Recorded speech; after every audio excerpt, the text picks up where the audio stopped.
Guys, and welcome to this new video tutorial. In this video I will show you how you could remove duplicated values from a table.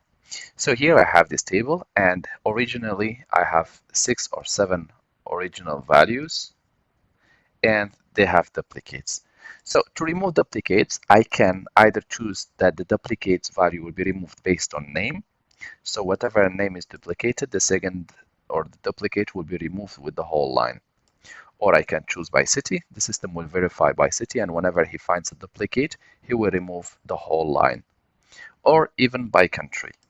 So for now, I will select my table. I will go to data in the top, remove duplicates, click on it.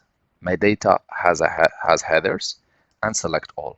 So here I can either choose that the duplicates again will be removed by name, or by city, or by country.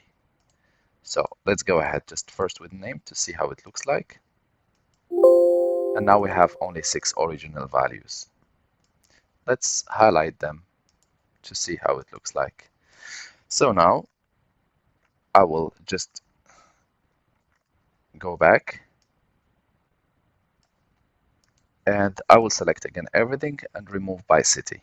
So again, data, remove duplicates, and select all city. And again, the system has kept only 6 values which are original. You can apply this way to any table and you should be able to remove duplicates properly. I hope this video tutorial was helpful to you guys. If you are still in need of my help or assistance, you can always write me a comment or send me an email. I will do my best to help you. If you would like to encourage me to create more content, then press like and share, and do not forget to subscribe to get our latest videos. Thank you for watching, and talk to you soon in a new video tutorial.